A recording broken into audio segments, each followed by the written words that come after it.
that he probably wrote something in my record that made a change, because every bomber had to have two pilots. We weren't just training for one, they had to have two. Tell them about when you had to solo. I was the last cadet in my class of probably 80 men, last one to solo. And when the instructor walked back up and stepped up on my wing after I had made my third landing, he said, "Mister, where in the hell did you keep three of the prettiest landings I've ever seen made by an aviation cadet?" Last minute. He told me before he sent me up solo, he said, "You're probably gonna kill yourself, but I won't be with you. I'm gonna let you do it by yourself." I had a lot of discouragement. Every day you think, well, this is gonna wash me out. They're just gonna make up their minds that I can't make a pilot. I make too many mistakes. But you made it, didn't you? Yeah, yeah. And I can still sit here and look back on it. And I think one of the proudest days of my young life was the day that I walked out of the Post Theater where we had our graduation ceremonies and received our certificates and got our gold bars pinned on by fellow cadets.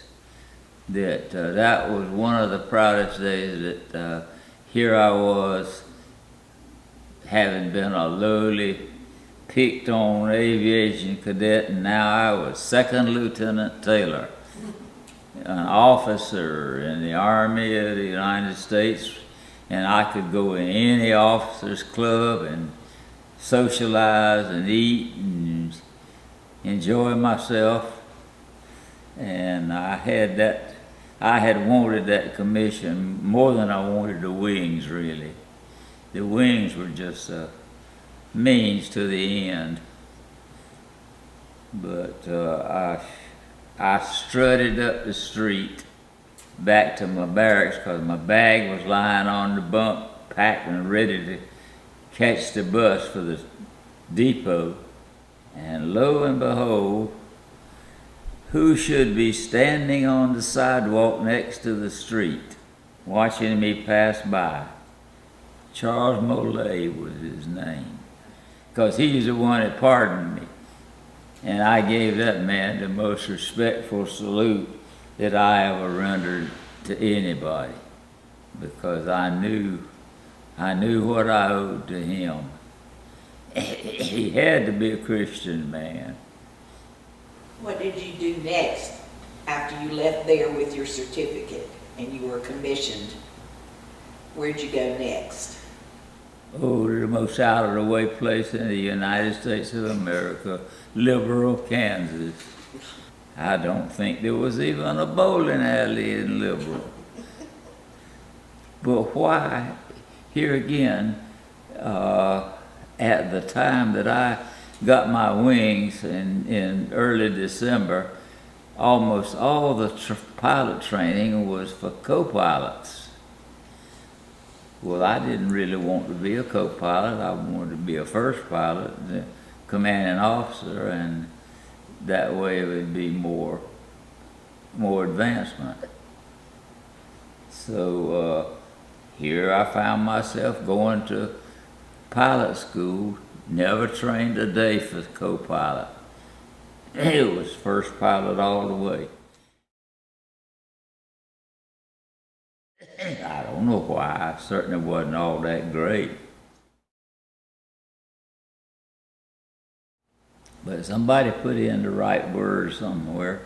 And how long were you there before you were sent overseas? January to June.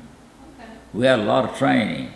See, we spent, I think, maybe 2 months at Liberal and learning to fly. I made a lot of landings till I got pretty good at it. And then from Liberal, they sent us to Salt Lake City for about a week. And that's where we were to pick up our crew. But I tell you, mostly that first week or so we spent picking up girls. But I tell you, mostly that first week or so we spent picking up girls. The Mormon girls were friendly.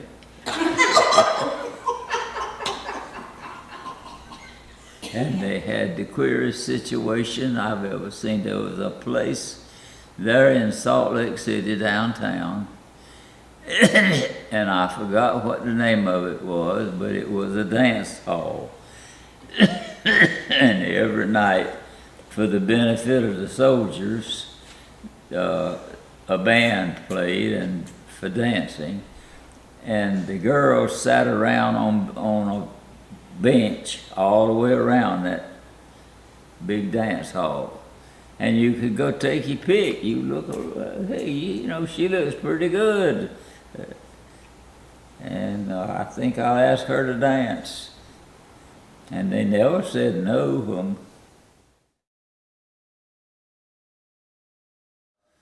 Like the big bands of that day, and they were playing, of course, jitterbug was the thing, you know, and I never did learn the jitterbug, so all my dancing was done slowly, very slowly, so as not to kick that girl in the shins, because they didn't like that.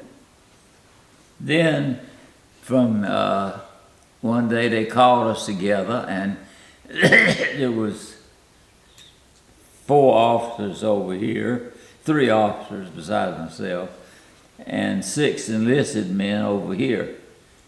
Lieutenant Taylor, this is your officer crew, bombardier, navigator, co-pilot.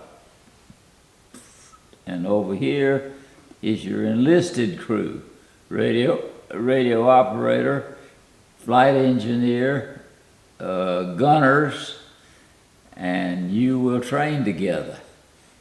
So we had orders for El Paso, Texas to begin overseas combat training. And we were there for, I think, about 2 months.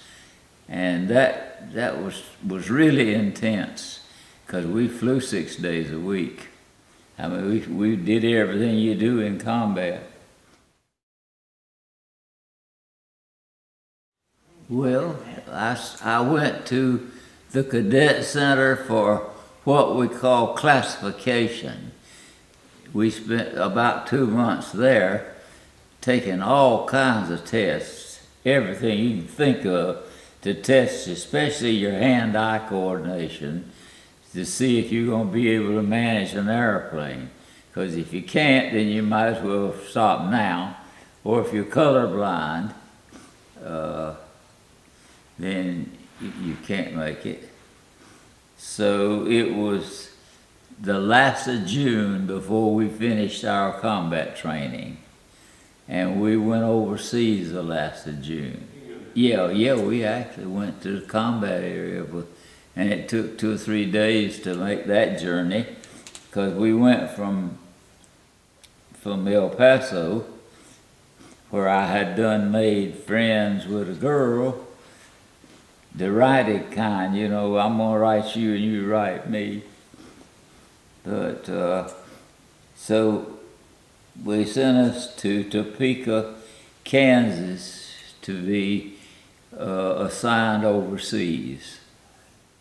I don't know if you've seen it or not, but most everybody has that picture of the Willow Run factory in Willow Run, Michigan, where they say you can see about 250 B-24s being made at the same time in the same building. It's very impressive, especially when you think, well now, hey, here we're making 250 airplanes, we gotta make 500 pilots. Because these B-24s are gonna require 2 pilots. So we stayed in Liberal a couple of days, I think. And the Kansas girls were different. They took my crew to church. Yes, they took them to church. But I said, well, y'all needed it. But one day they called us out and they said, gentlemen, we got 10 crews here waiting to go overseas. And unfortunately, we got one B-24. It's just been flown in by a couple of the lady pilots. And so somebody gonna get that one B-24, and the rest of you, 9 crews, are gonna have to go overseas by water, take a ship. Somebody suggested, well, the best way to do it is odd man out. So my bombardier had a 50-cent piece that he had been carrying for most of his adult life. He said it was his lucky piece. Anyway, we kept odd manning out until I odd manned out for that airplane. And I was going to be the only one that flew overseas out of that whole group of crews, 10 crews. So I think we test flew the airplane the next day, gave it a trial run to see if we, because it was a brand new model with all the new bells and whistles on it, which wasn't much. It was not built for comfort. So then we went to Maine, from there to Bangor, Maine, and flew through a thunderstorm that even jet pilots wouldn't fly through today. But they told me to go to Bangor, and so there was this huge front in front of me with all these thunderstorms. And so I flew through it. But I thought that airplane would come to pieces. It shook and rattled and rolled and the wings flapped. And actually, that's one of the few times I was scared, really scared, flying an airplane. So then we went to Bangor and stayed a couple of days and picked up a bunch of stuff, including long underwear, which I swore somewhere along my childhood, if I ever got away from long drawers, I would never go back again. Well, they said, you will wear them. You'll be glad you got them before this thing's over. And they were right. Long before we got to bombing altitude, it would be 20 below zero in our cockpit. We went to the Azores and stayed a day or two. Got to see the Northern Lights, and then one morning we got our orders to take off and fly to the Azores. Looking at the map, you got to be kidding. This Azores in the Atlantic Ocean is about like trying to find a pea on that kitchen table. You just can't do it. But my navigator hit it dead on. When he said it should be straight ahead, it was. Then we went to Africa and got off the airplane and were attacked by a swarm of flies. I assumed they were not tsetse flies, otherwise we'd have all become elephants. And then from there, the next day we flew across the Mediterranean and were supposed to land at this dispersing field because there must have been 200 or 300 B-24s and B-17s parked around the airport, around the runway. But they radioed me not to land. That gave me a heading to my airfield. And as we took up their heading and came to this, what I didn't realize was no airfield. I hadn't seen a iron strip, steel strip. But when we got there, I told my co-pilot, I said, well, we ain't gonna keep this new airplane very long. There's too many majors and colonels down there waiting to get a new airplane, so we can forget all about it. But fortunately, they let me have it.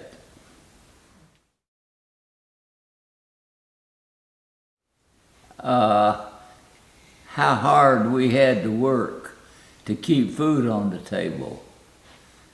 Because I suppose if there was one thing that was constant on our minds, it was putting away enough food in the summer to last us through the winter, which we did.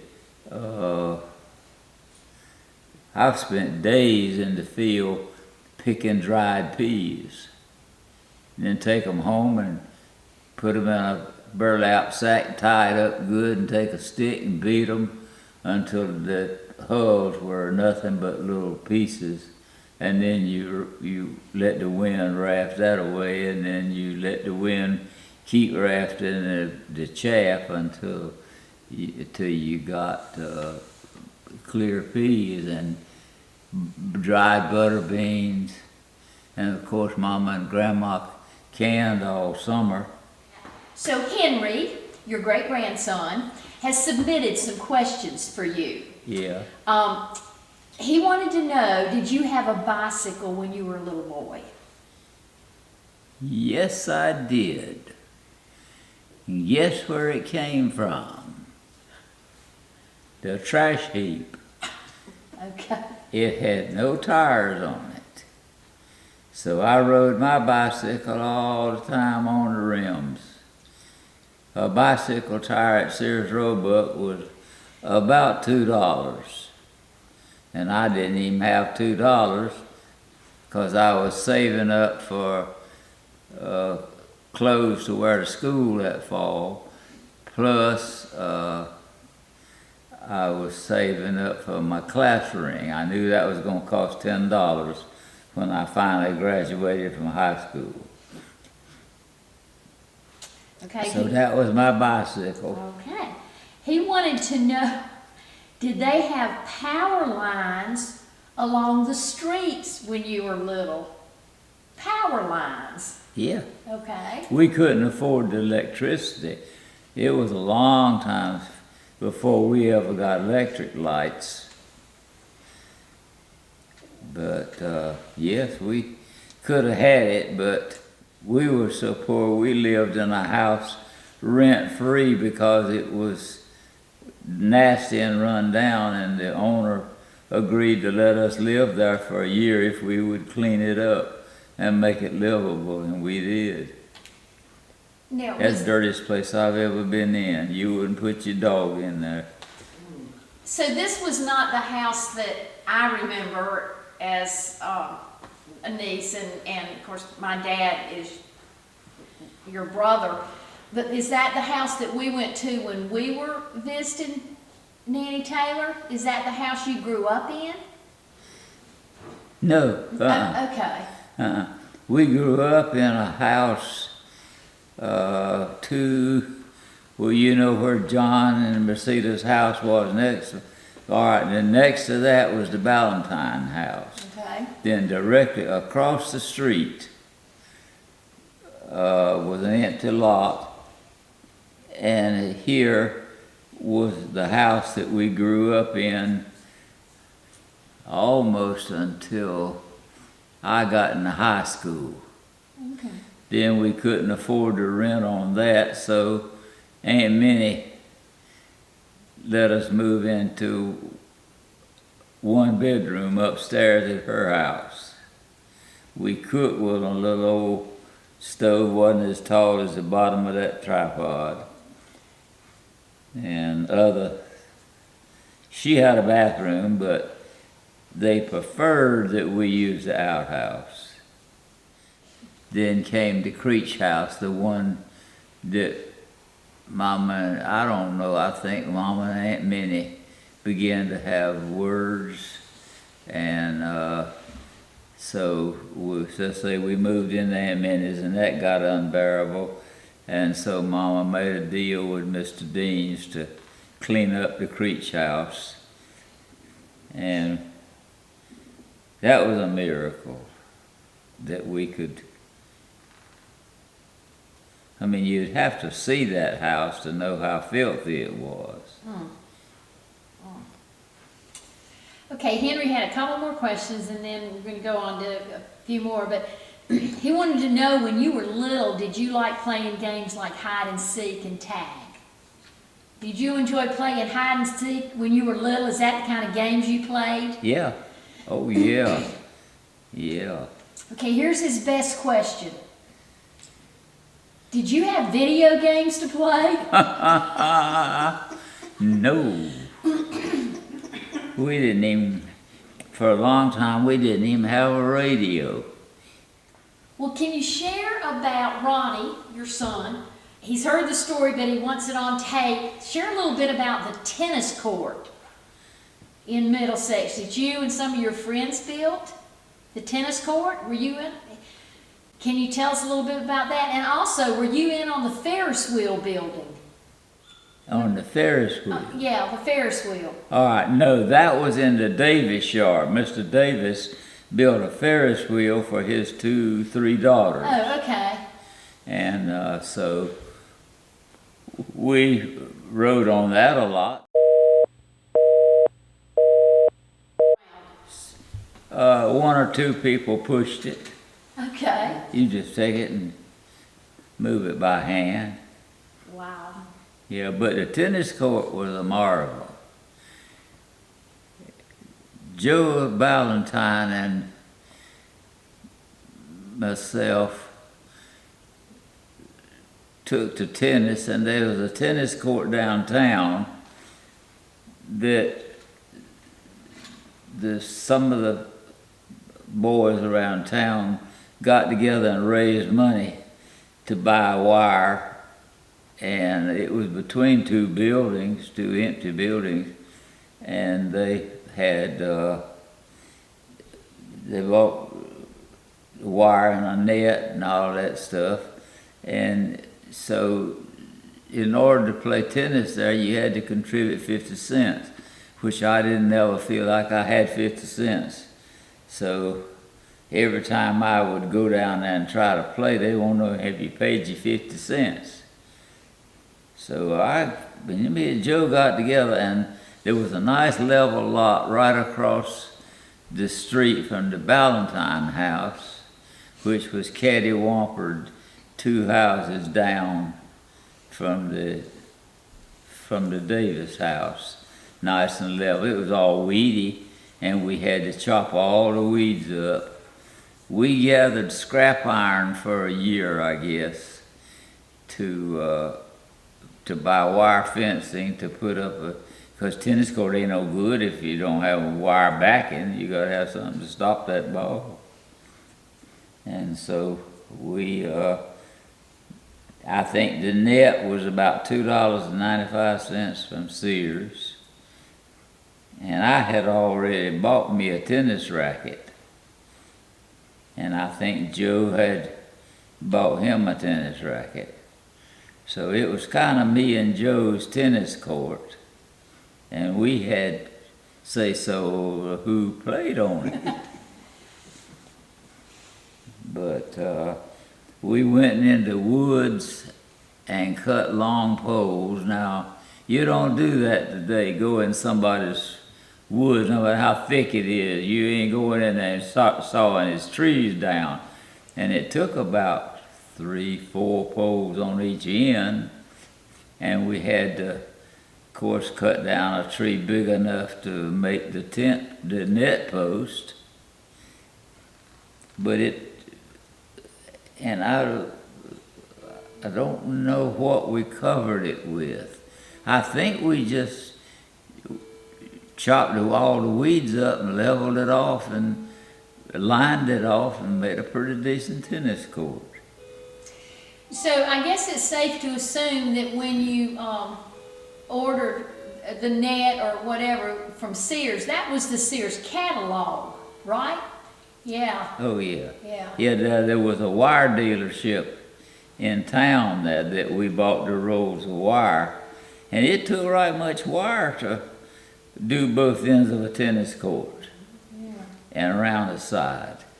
I would think. Okay, one more question about childhood. Christmas. What was Christmas like when you were elementary school age, and what kind of presents did you get? What did you get? Did you have a stocking? Did you get something in your stocking? Yeah, but it was usually a couple of pieces of fruit. And back then they made little glass figures like locomotives or lanterns, and it had little round candy thing like BB shot in it. And we would almost always get one of those because it didn't cost but a penny. But I do remember one year when Grandpa went into somebody's woods and cut the most beautiful holly tree. Now, as I say, you wouldn't do that today either. But he and Grandma lined that thing with candles. How dangerous can you get? But that was at Grandma's house, because she put up that holly at her house in that room, what was now, what Mama turned into a sitting room. She turned it into a larder. That was Grandma and Grandpa's bedroom. And that big holly tree sat down at the foot of her bed. And then several years, Grandpa would go, I don't know why it always felt Grandpa's job to get the Christmas tree, but he would go into somebody's woods and select us a cedar tree. And I do remember making ornaments one time. But the bane of Christmas was that Pet and Allen, and of course the Highs with their store, they were fairly wealthy. Pet and Allen would buy a whole box of fireworks. And I was about as gun shy as any old dog that ever lived. I could not. Uncle Johnny had a saxophone. It wasn't a big saxophone, but every time he came to our house, he brought that saxophone. And it brought me under the bed. I would dive under the bed while he played that saxophone. Pet and Allen delighted in setting off their firecrackers as close to the house as they could. That sort of spoiled my Christmas. And then later on, me and the Valentine boys went together and ordered a box of fireworks, because you could get free ones. If you passed a certain number, then you got some free stuff. And so we would get them fireworks and get in their living room, open that box of fireworks from Spencer Fireworks Company somewhere in Ohio. We would open those fireworks and throw the wrapping paper in the stove. Well, guess what?